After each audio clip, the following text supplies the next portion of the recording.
This is the Under Pressure Podcast. Every week, wherever you get your podcasts, we have guests on to talk about their careers from a different angle. So remember to keep up to date with us on Instagram and Twitter at underpressure1_ and Under Pressure Podcast on Facebook. Now let's get started.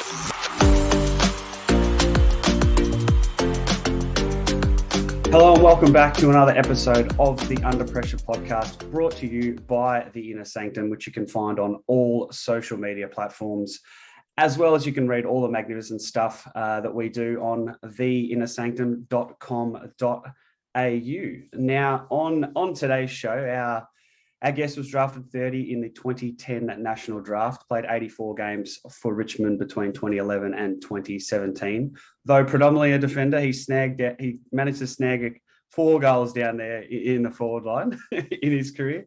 Jake Batchelor, welcome to the Under Pressure Podcast, mate. Thank you for having me. I remember all 4. I don't reckon many people would remember all of their goals that they've kicked, but it's pretty easy to remember when you can count them on one hand. But thanks for having me, mate. Looking forward to it. No worries. Thanks so much for joining us.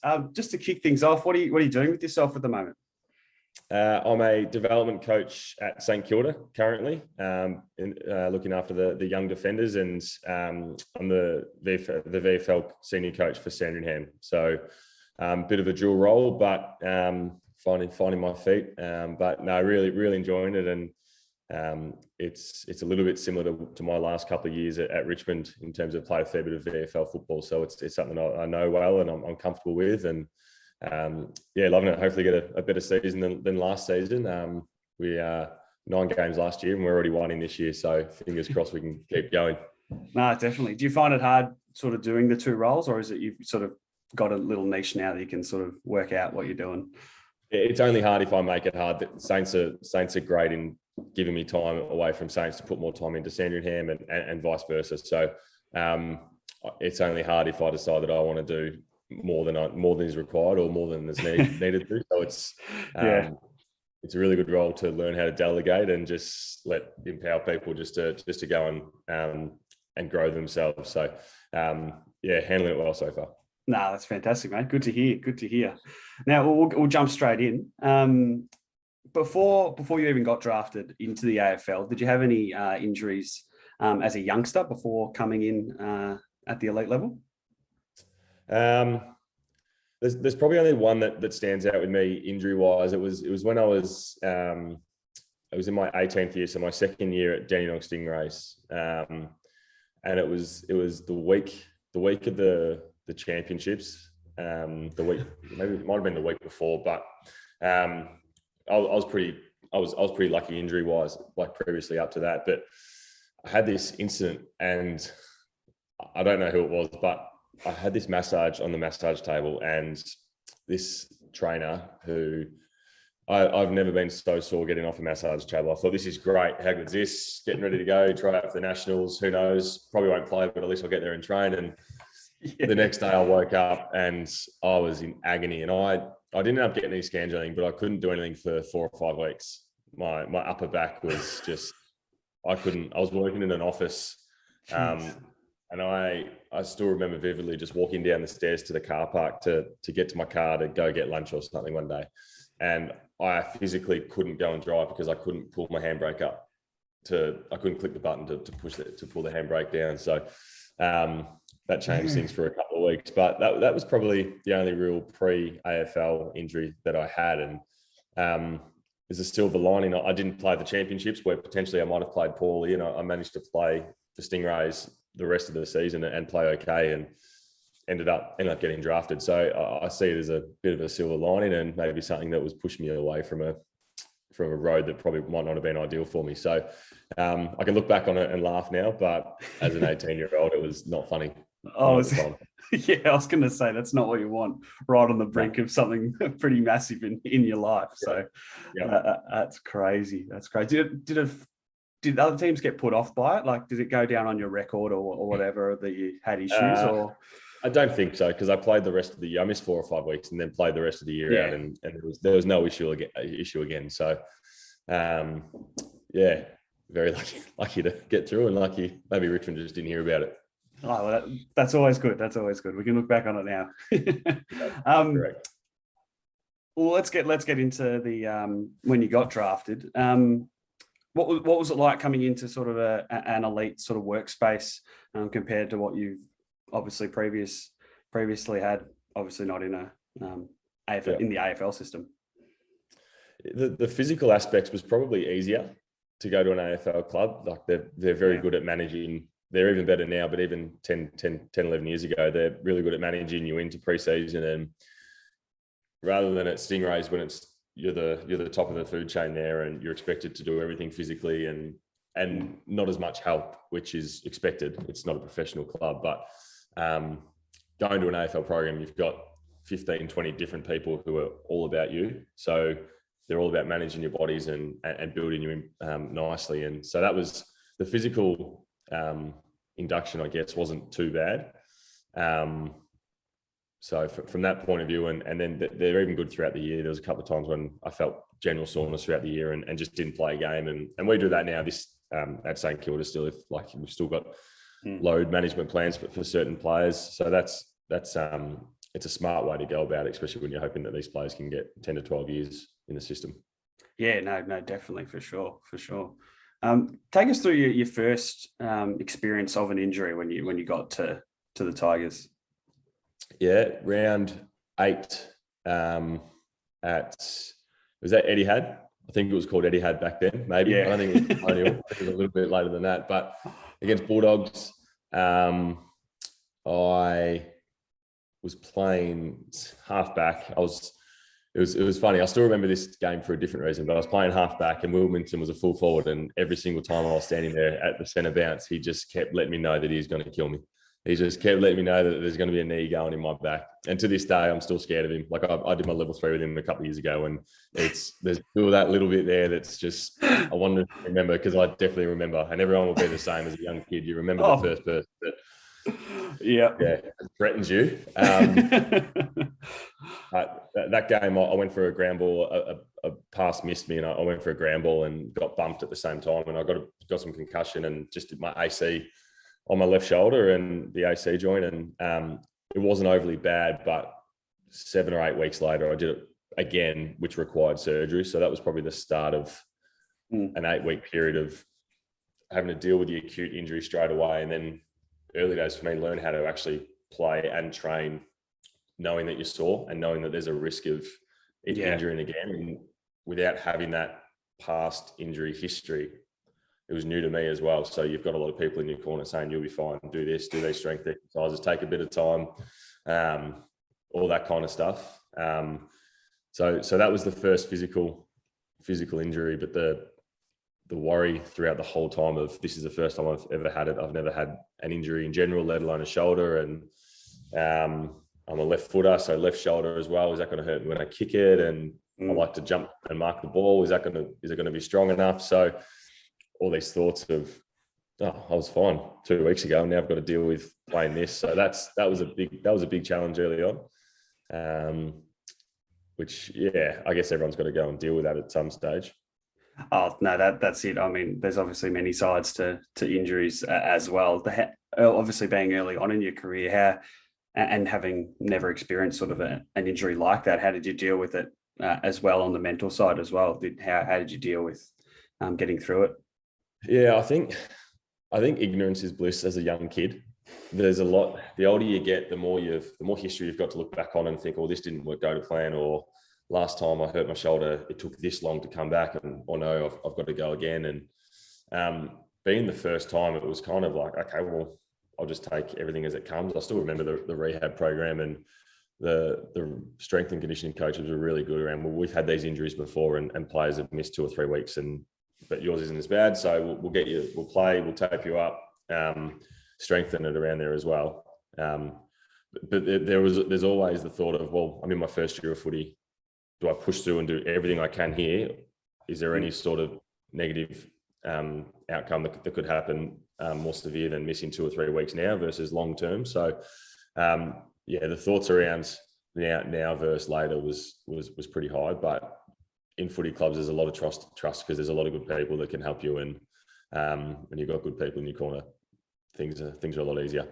Oh, no doubt. Obviously, there's people there that are obviously at the highest end of their job, and they know what they're doing. And obviously, you got to put yourself in their hands and trust what they have to say, because that they've done the work in trying to help all the AFL players, I guess, and move forward. So when you were doing your rehab, did you sort of gravitate towards anyone or take little bits and pieces from like your senior players that you were a young player back then? Did you see anything that the older players were doing that you sort of grabbed onto and kept in your sort of regime?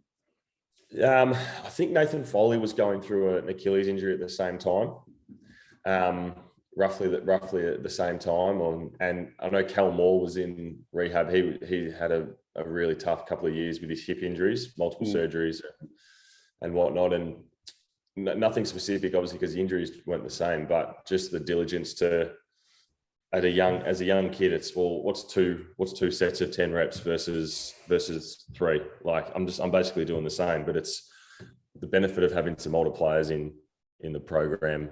Unfortunately, they don't want to be there either, but the silver lining is you can work around them, work with them, and gain some probably perspective and understanding of, no, this is the program, do it to a team, you'll get yourself back out there as quick as possible. And we've got Jaron Geary, he's out of rehab now, but he's been in rehab with a shoulder injury for the last couple of months, and we've had players rotate through our, unfortunately, rehab program, whether it's been for 2 weeks or 4 months, whether it's an ACL with Nick Caulfield or it's just a 2-week hamstring or calf or whatever.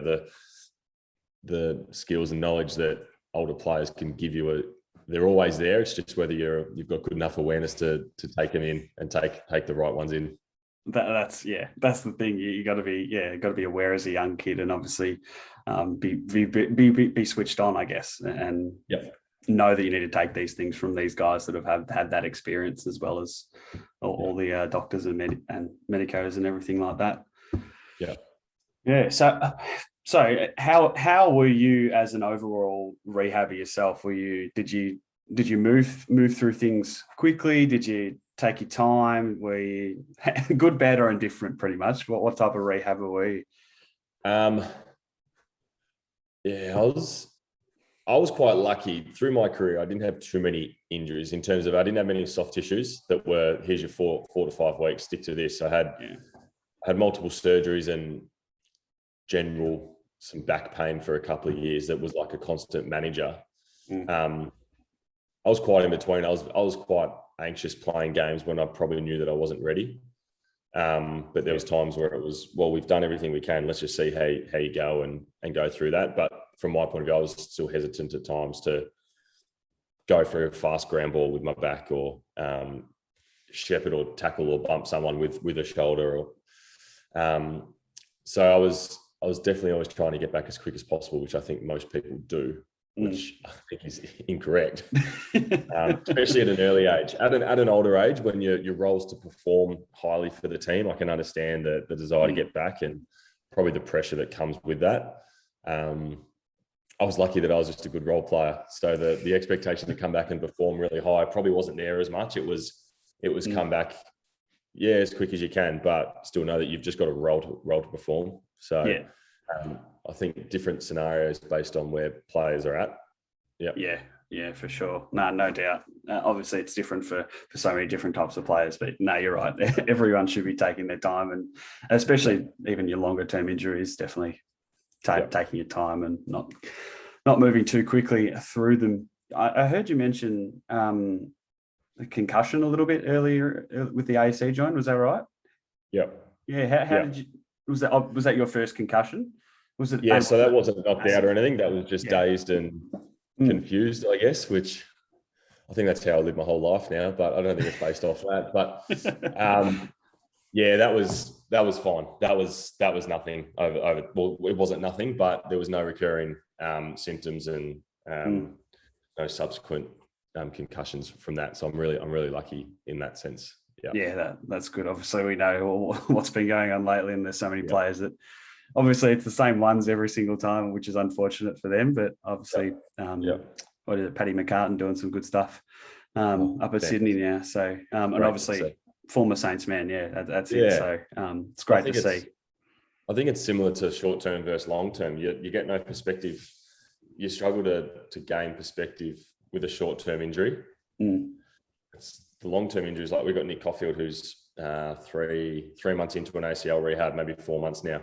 The perspective, and same with Jade Gresham with his Achilles last year, like they come out of their rehab different people. Yeah. With different insights, different understandings, different gratitude. Short-term injury, your mindset is just, I need to get back. Like it's just about football, but the benefits of, like we obviously don't want long-term injuries, but the benefit of getting them, that far outweigh in the long run, you as a person, I think. Because you learn a fair bit more about yourself rather than a 3 to 4 week hamstring of, I've got to do my Nordics or I've got to do my hamstring curls stronger than the last time. Well, yeah, maybe you need to relax a little bit more. Maybe you need to focus more on your family or increase your gratitude or whatnot. I'm not sure exactly what it is, but same with concussion.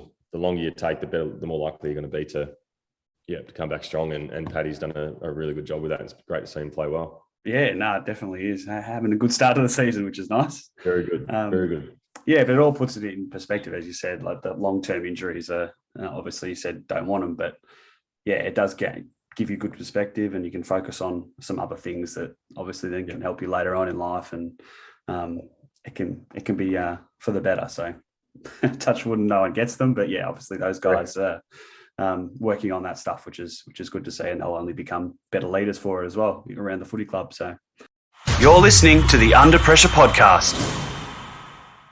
Next one, going into was your AC joint the worst injury that you had through your career, or can you take us through the worst injury that you had in your AFL career?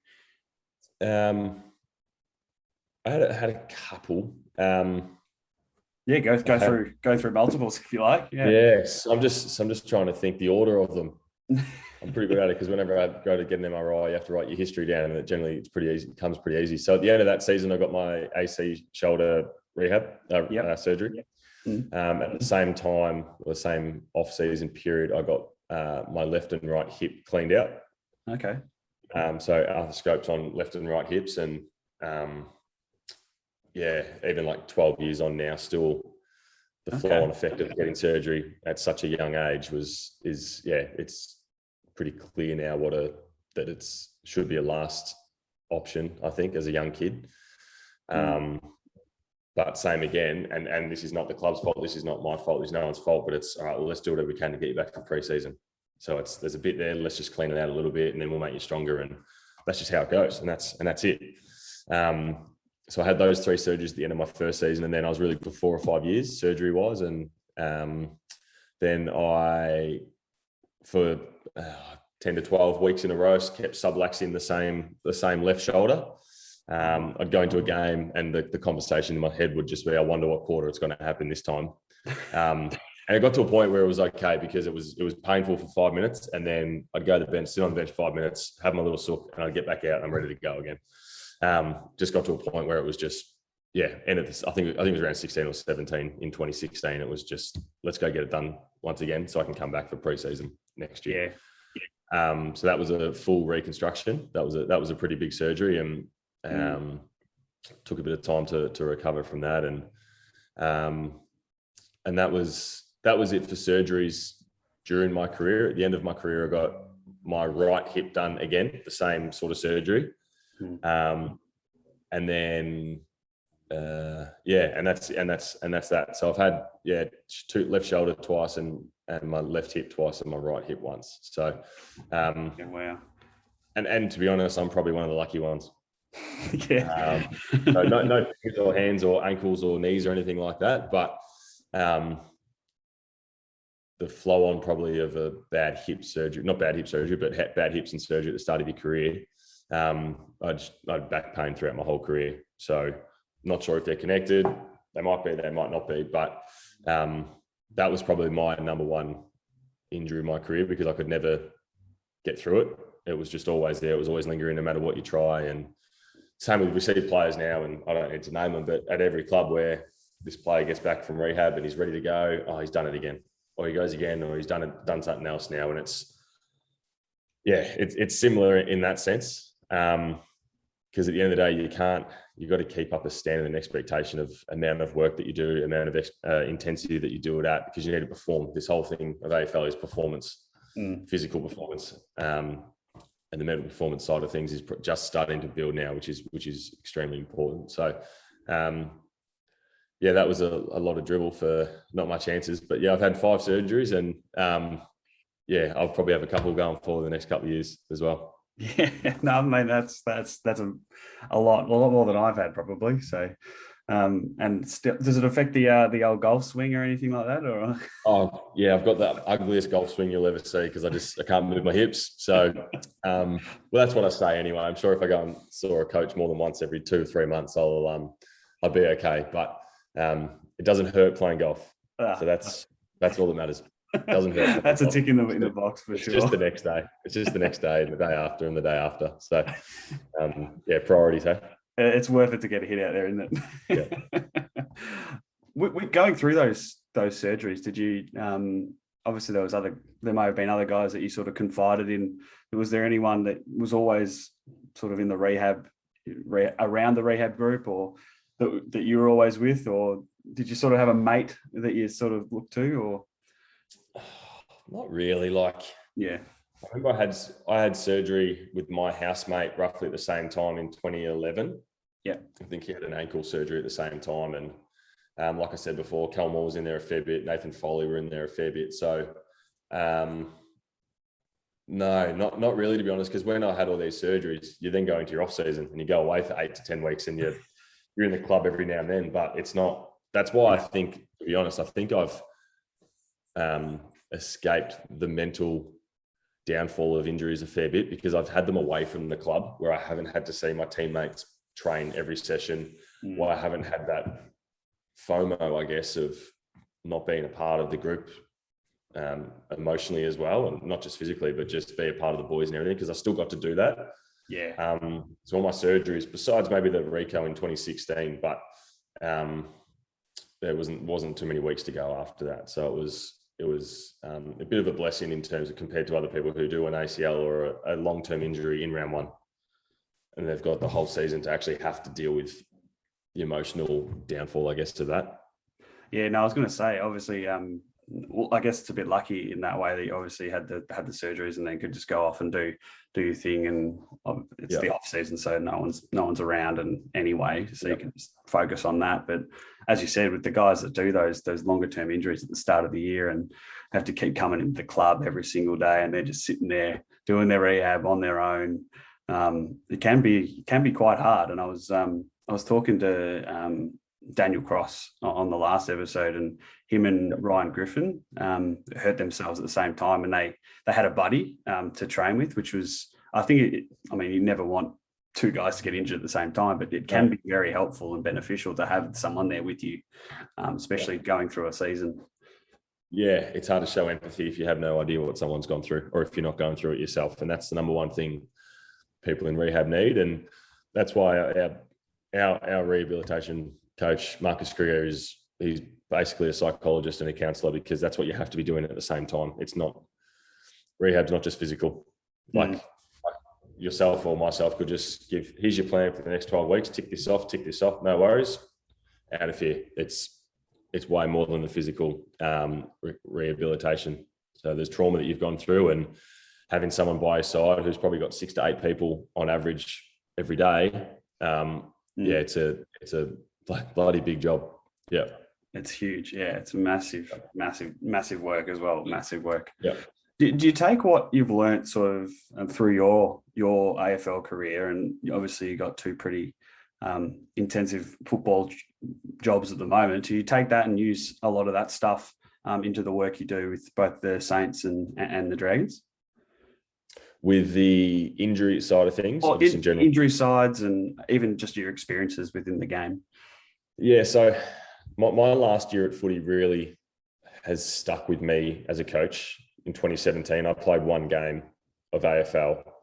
And so that's why I still can very easily see myself as a VFL player, because that's my most recent history with it. And my last year was 22 games, and we got to a grand final and had a fair bit of success that year, and had a great coach in Craig McRae, who still to this day I'm trying to emulate the parts that I loved about him when I was a player into my players, because it's a really tricky role in terms of We're going through this now. You've got a group of 30 at I've got a group of 30 at Sandringham Zebras who want to play at VFL level, and I've got a group of 40 to 45 who don't want to play at VFL level.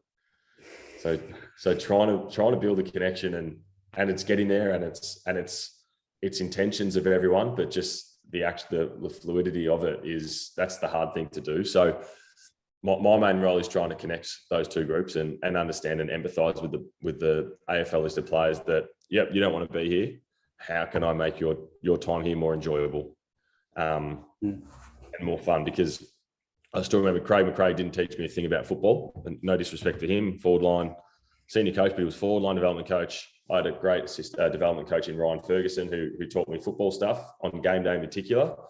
But Fly just made me feel really good as a person, knowing that I wasn't playing AFL, and that's still my main goal each week that we play, or each training session we go to. It's, you're not footballers, you're people. So when we get our identity mixed up with that we are footballers or that we are coaches, and I still do that as a coach, so I'm not past that, but we've got to keep reminding ourselves that we're people first. So when we're not having our idea of success with our job, does not mean that we aren't being successful as a person. So just constant reminders to those players and allowing them to be themselves, allowing them to fail, enjoying their successes with them that's my number one. And from that, if we win, great. If we develop, great. But if we keep people who are mentally healthy, physically healthy, and want to be a part of the club going forward, that's success. Yeah, no doubt about it. And obviously he's doing that at the moment with the Pies after a pretty good start. Obviously he's just brought that same sort of mantra as well. I think he's... No surprise. Yeah, you saw after the game, after round one, he's celebrating, and so excited. The media are just going to do what they want to get a no offense to you, sorry, but no, I'm not quite in the media yet, but yeah. Maybe their names haven't been heard in the media the last couple of weeks, so they want to get it out there. But he's having fun, and he's really grateful. Yeah. No, that's wonderful. And obviously a fantastic mantra to take too. Sorry, I also think I said dragons before. I meant zebras, so sorry. You did. Did you hear me dropping sounding zebras? I did hear you drop it in there. I did mean to say zebras because I knew that was the... That's okay. Right, we should be called the Dragons, because I reckon 16 to 17 of our list are from Dragons in the last 2 years. So we should be called the Senior Dragons, maybe. maybe a thought for the future. This is the Under Pressure podcast, available wherever you get your podcasts. Moving through, obviously you do a lot of work with a lot of young people as well, and obviously you probably give advice almost on the daily with obviously the coaching role, both coaching roles, I should say. But someone who's about to get drafted, what kind of advice would you give them, even coming into the AFL, even doesn't matter about like injuries and different things like that? What would you tell them at the very beginning of their career? What are the most important things early on in coming to a club? Quickly, just trying to think how to articulate this.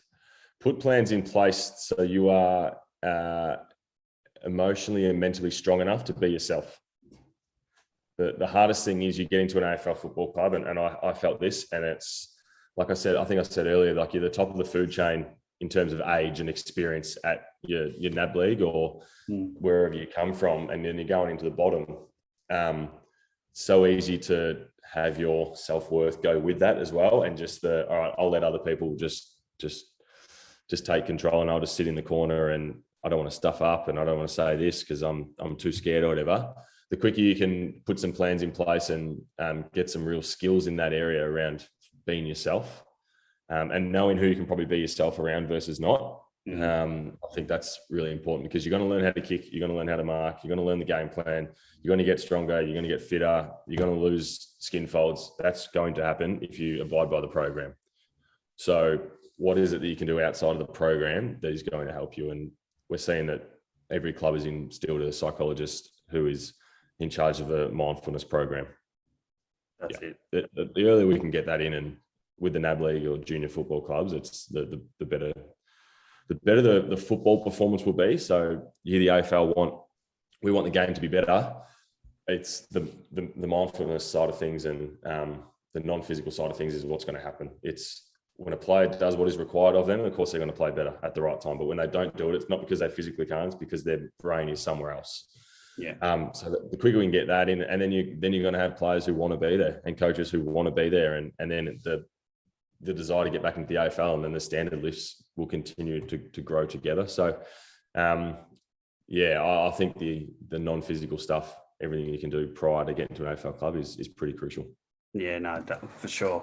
Obviously, there's plenty of new guys that come into the league that feel a little bit iffy and whatnot. But when you find your feet, it can be a nice place to be. And I'm sure there's a lot of support. Obviously, the AFL have done a lot of work in the last few years with all the mental health stuff and all the mindfulness coaches and psychology and everything like that. It shows that the game's sort of progressing.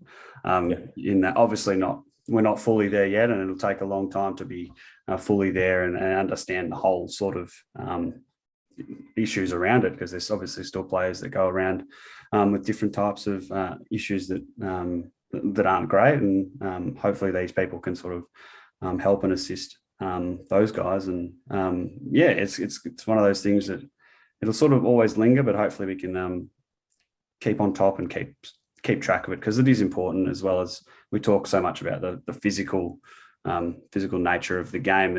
It's arguably more the mental side as well, because you forget how much AFL is on the mental side as well. As you said, you kick it, you handball, and you mark, but what about everything that you're thinking prior to the game, post game, during the game? Like it's a lot on the mental side, and I think it's quite big. So obviously the AFL is doing a great job in trying to move that forward. Yeah, they are. Yep. Definitely. We'll dive into sort of that a little bit more. How did you sort of, before a game or during a game or post game, how did you sort of mentally help yourself get through a game or different things like that? Yeah, this is something that I'm trying to pass on to the players, in terms of don't make the same mistakes I did, in terms of I didn't start the mindfulness until 2017. I wasn't proactive in trying to find that out. And I can still go back to the games that I played really well in that last year. It's when I didn't do I changed my pre-game warm-up. I didn't do the last warm-up with the team. I went and sat in the toilet or the bathroom or whatever, and put headphones on and listened to and meditated for 6 or 7 minutes before every game. So, that was, I was a bit of a nervous pre-gamer.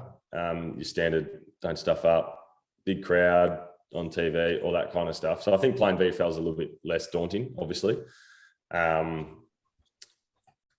yeah, I didn't have the skills as a player mentally to be able to perform, especially when the pressure came.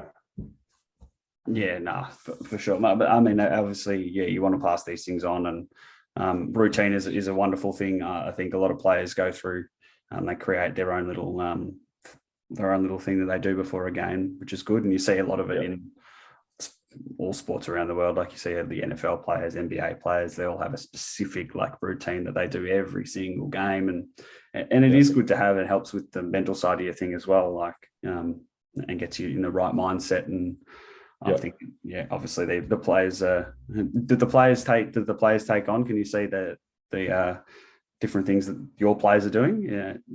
I can't see that just yet, but I do know that that's how some players feel that they're going to be engaged from the first bounce. I guess the hard thing is, I think they're a bit of an oxymoron, routines and rituals, because it takes one thing to go out of whack and then you don't do it. Yeah. And how does the rest of it play out, unless you've got the understanding that this habit and routine will help me, but it's not the be all and end all mindset. That's okay. But yeah, I've always been a bit to and fro in with habits, especially pre-game.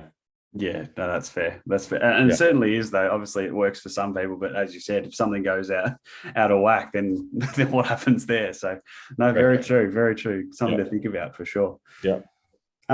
While coaching, has there been any players that have had a major injury that you've had to deal with a little bit more, or is that sort of more of a medico type thing that sort of deals with that from that point of view? Well, I haven't had too much to do with any players just yet, injury wise. I don't think that's a fault of the goes to the coach sort of thing. I think, like you said, that's fair. Rehab coach and player welfare manager takes on a lot of that as well with the psychologist. So they've got a lot of people around there. Sometimes it's, I want to help, and how can I help you as a player? But another voice is sometimes not needed either. So knowing your individual to say that, all right, he might need 4 or 5 people to spread the load of issues and letting stuff out versus he's got his 1 or 2 he trusts. Let's just leave it at that. So that's the real individual aspect of it. And once again, it's psych, player development manager, rehab coordinator all do a fantastic job to keep players engaged and professional when things are going hard. Yeah, for sure. And obviously, you're right. You never want to overload someone. You stick to the few people that they trust, and obviously they trust you, but like they've got their group of people that they can feel like they can say everything to and get through their rehab and whatnot. I was actually curious. Were you always into the coaching side of things right from an early age, or did you sort of did it develop along the way? It developed in 2017 when I was playing VFL and I was 26, 25, and I was the oldest player, one of the oldest players in the team. We probably had 5 or 6 players my age and my experience in the AFL that were consistently playing VFL that year. There was no injuries at AFL level, so both teams were pretty set and pretty strong. So from that perspective, I just I unofficially started just looking after a few of the young AFL listed backline. So Ryan Garthwaite and Marby Troll were down there early days playing defenders and different characters, different footballers, but really enjoyed just taking it on. And just it wasn't even a challenge. It was just, I think a bit of it as well is if you do your job, I can just do my job.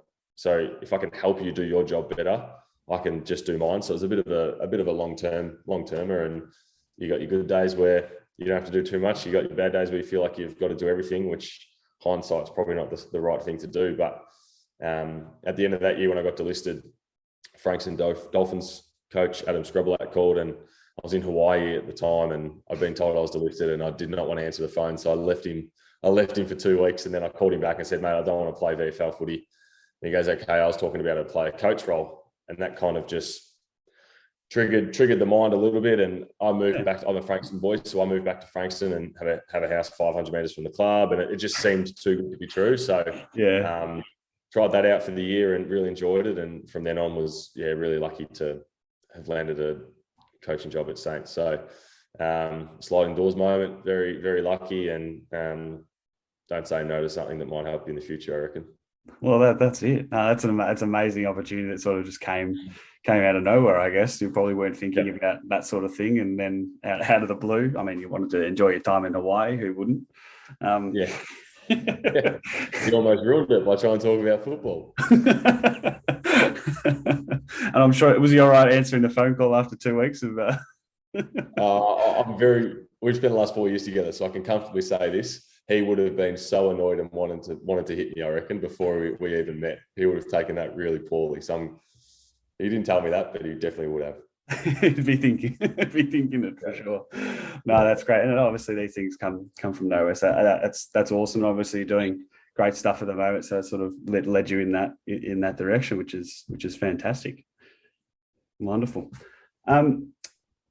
Now to finish off the podcast, I like to do a bit of a draft. We were talking pre-show about doing a specific topic. I was thinking we go with sporting venues in Australia. All right. Yeah. You can select from an oval to a course to any type of thing you like. Yeah. In Australia. So, would you like the first pick, or would you like me to have the first pick?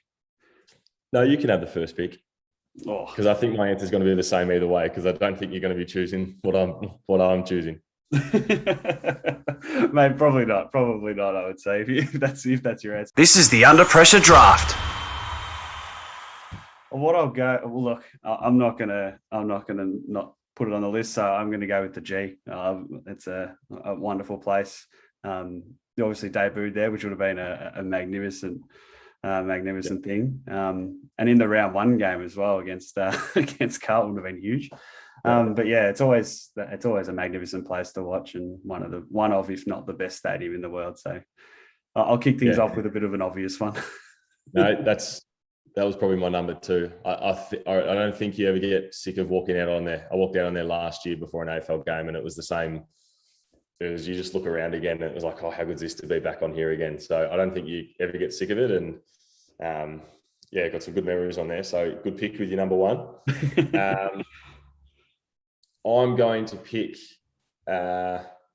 Peninsula at Kingswood Golf Course. Love it. The North Course. Okay.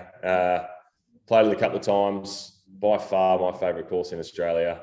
I think it's maybe five or six in Australia at the moment, and it's in Frankston. So just another little tick to it as well. No, wonderful. Like that. That's a good one. Don't mind it. I'm going to go a bit, I guess you could call it a stadium or a centre more type of thing, but I really enjoy the tennis. So yep. I'm a big Melbourne Park fan. I think what they've got there and what they've done with that is quite amazing, with having 22 plus courts and obviously some amazing places around there. So I'm going to go with a bit of a tennis one. Always like to get down and watch the Open every now and then. Especially the doubles, because I'm not much of a singles man myself. You can always blame someone else. So, you know. Easy. Yeah, I'm going to go with Melbourne Park, I think. Okay. I'm going to go Adelaide Oval for pick number 4. Yeah, good one. I didn't know whether to pick that one or not. It's not far behind MCG. It's if you can play for Port Adelaide or Adelaide and get a home game there every second week, it would be outstanding. I'm very envious of those two teams to be able to play home games there with 50,000 screaming supporters. Yeah, definitely. I couldn't agree more. That was definitely on my list. It's obviously since moving to Adelaide Oval from Amy Stadium, the amount of crowd noise that happens there, and obviously happening. Recording this on a Friday afternoon. The showdown's tonight, so. Oh, is it? I didn't even know that. Okay, there you go. That's showdown. I'm getting off the couch now. Perfect. bit of a weird happening. They got 2 Friday night games on tonight, which is a bit strange. Oh, have they? Yeah. Melbourne, Essendon. That should be a good game. Hopefully, hopefully Essendon can bounce back. Yeah, no, definitely would be nice. Number 3.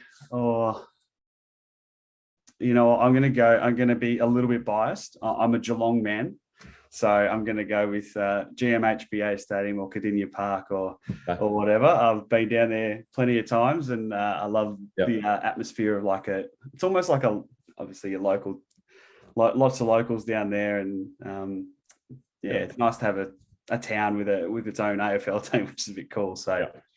I'm going to go with GMHBA and all the other names that it's had previously. Yeah, everything else. Skilled and Shell and number 3 for me, Optus Stadium. Oh, good choice. There's an asterisk there. I've never been there. Oh, okay. Yeah. But I've seen enough on TV. It does look amazing, doesn't it? Looks amazing. Yeah. It's just one of those things you don't even have to be there to realize how good it is. Yeah. It's not bad. It's not bad. What am I going to go here? I think I'm going to go. I think we got 2 more each. Yeah. 2 more each. Bit of a weird one. I'm going to stick in Melbourne, but mainly because it has so many different sports that get played at it. I'm going to go with Amy Park. I really like Amy Park. I think it's obviously a bit of an odd one, being probably the third prong stadium here in Victoria. But they play soccer, rugby league, rugby union as well. It's a bit of a different stadium, I think. It's definitely one to get to, I think. There's a lot of I'm a big fan of the Melbourne Storm, so head there a little bit to watch those guys. But it has a great atmosphere, I think, in that stadium, and they can do a lot with it. So Amy Park for that one. I like it. Nice pick. I'm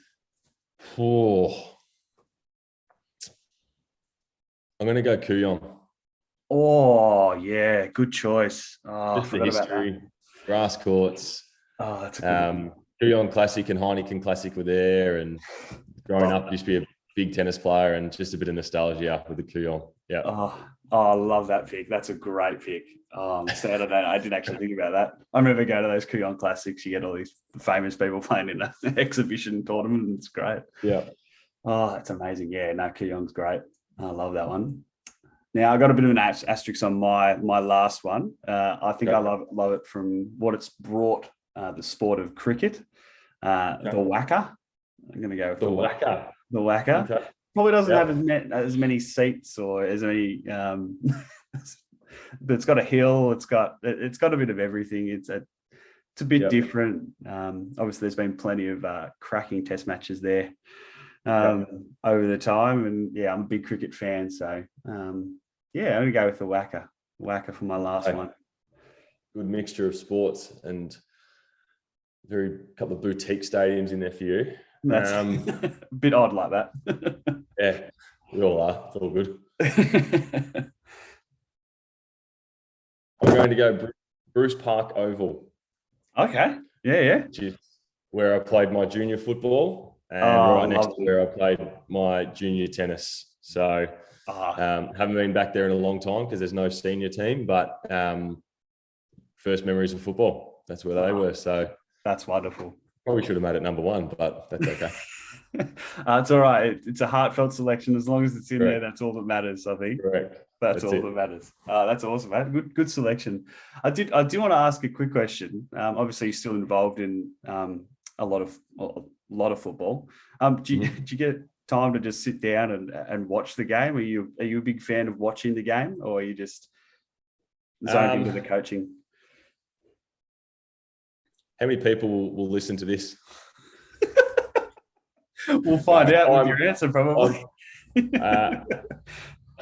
I'm not and have never been a huge football fanatic. Yeah. I love working with people. I love helping people. And I love that I can give some sort of wisdom on what has been done before and some areas to maybe avoid or work on. I still watch the footy, and I'll still go to the footy every now and then with mates, but it's not my life, and I'm proud to say that it's a part of my life. And I've got family, I've got friends, I've got golf, like all this other stuff that I love doing and love seeing. Footy's a big part of my life, so whenever it's not around, it's how can we keep footy a big part of my life by not overloading it. Yeah. Hopefully Rats doesn't listen to this and doesn't hear that, because I'll get the sack tomorrow, I reckon. So if you need me to, I can I can shift it out if you need. All good. No, I think more people need to talk about it, that it's everyone from the outside thinks, whether you're a player or a coach or admin staff or strength and conditioning, it just, geez, your life must just be footy. It's all you want to do. You just love it all the time. There's great aspects to it. But like every job, we need balance. Not just with our job, with our life. Like we need balance with things that we love, things that challenge us, and footy's a bit of both. So we sometimes need things just to counteract that.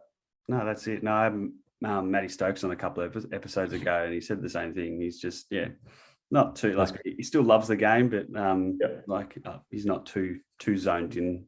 Yeah. He obviously has the club that he loves and whatnot, and I'm sure you do. You got Richmond down there deep inside, I'm sure. But you're right. You need other parts of your life, and it's what you were saying before. With it's about being yourself first, being a person first, rather than being that AFL player or whatnot. So, good mantra to live by, I reckon. I think Rats will be fine with that. Don't worry. For sure. That's just about it, mate.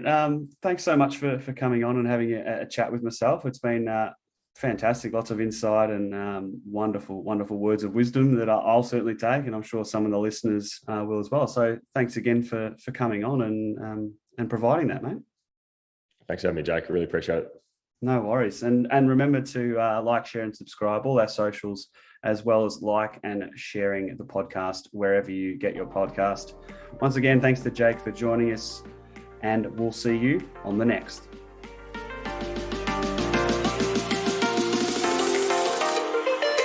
the Under Pressure Podcast, available wherever you get your podcasts. Remember to subscribe and share it with all your friends and family. And while you're at it, give us a follow on Instagram and Twitter at underpressure1_ and Under Pressure Podcast on Facebook. And we'll see you on the next.